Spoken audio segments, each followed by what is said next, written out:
Call now. The most news in the morning. American Morning, tomorrow 6 Eastern. The Bush administration tonight is pushing, rather publicly now, its Security and Prosperity Partnership, a plan to, quote-unquote, integrate the economies of the United States, Mexico, and Canada by the year 2010. You're thinking, you didn't vote for that. Your congressman didn't vote for that. Your senator didn't vote for that. You're correct. It is a very ambitious plan for three very different economies and nations. It's moving forward without congressional oversight, in many cases congressional knowledge, and certainly not the approval of the American people, nor, for that matter, the Canadian people, nor the Mexican people. Christine Romans has our report. In Mexico City, from the Bush administration, a rare acknowledgement of concerns about its Security and Prosperity Partnership. We have three different countries. They are three different sovereign nations. They have their own laws, their own culture, their own history, their own governments. And within that framework, we can build a stronger Western Hemisphere without tampering with local national sovereignty. The Commerce Secretary denies an outright plan for a single currency or a European-style American Union. Instead, the goal is, quote, harmonizing hundreds of rules and regulations from healthcare to trucking to energy to cut red tape and make companies more competitive within the three nations. But critics see stealthy changes taking place deep within government bureaucracies with input from business and academia, but away from lawmakers and voters. All this is about is open borders. Open borders between Mexico and America, America and Canada. Open borders without any controls, and there's no telling what could happen to this country that would be detrimental to the future of America. But Gutierrez says security comes first. The priority must be to keep those out who want to do harm, but to ensure that we can continue the flow of more goods and the flow of job creation across our borders. Numerous SPP documents reveal a goal of moving people and goods more easily among the three countries. According to SPP documents released through Freedom of Information requests, architects of the SPP are aware that they've got a little bit of an image problem. Congressman Jones says he thinks that there's an image problem for a reason. He's written to the White House now twice about detailed questions about the SPP. He says he's been ignored on this. Well, this White House is ignoring and has ignored Congress in nearly every instance in which it doesn't get a rubber stamp.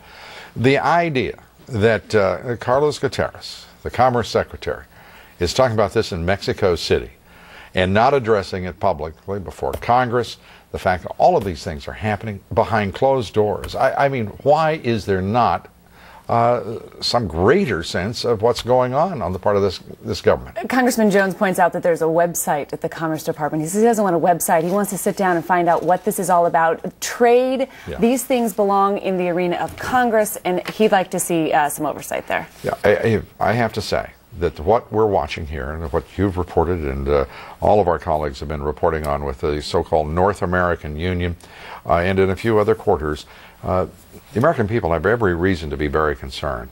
The suggestion that these corporate and business elites, and now we can include some of the luminaries of geopolitics, George Shultz and others, meeting on these issues behind closed doors without the approval or the knowledge of the American public is ridiculous. And we're going to continue to focus on it and get to the bottom of it. Thank you very much, Christine Romans. We invited, by the way, Commerce Secretary Gutierrez to join us this evening.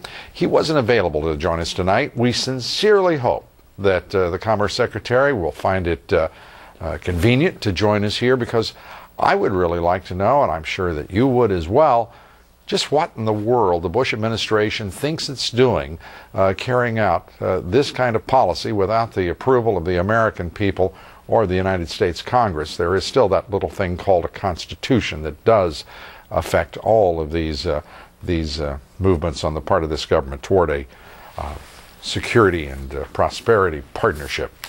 That brings us to the subject of our poll. Do you think the American people should have a say, perhaps a national referendum, before the United States continues to pursue so-called integration meetings with Canada and Mexico? Yes or no? We'd love to know what you think. Cast your vote at LouDobbs.com. We'll have the results upcoming. Time now for some of your thoughts. Richard in Illinois said, Lou, I can't believe that not one Democrat has signed the petition to give the 2 Border Patrol agents a full pardon. I hope the American public can see the writing on the wall that these Democrats have an agenda that supports illegals, and they will do anything to get the Hispanic vote in 2008. And Jack in Utah, $2.5 million to close off the tunnels between the United States and Mexico? I didn't know a couple of sticks of dynamite cost that much. And Ken in Tennessee, $2.5 million to fill in a tunnel? How about $50 worth of explosives to collapse it?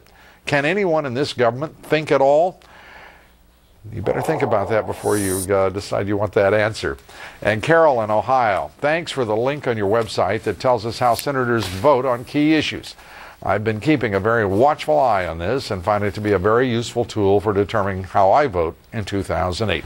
And we will continue to even expand those tools for you on the website. Send us your thoughts at LouDobbs.com. More of them coming up here later in the broadcast. Each of you whose email is read here receives a copy of my book, War on the Middle Class.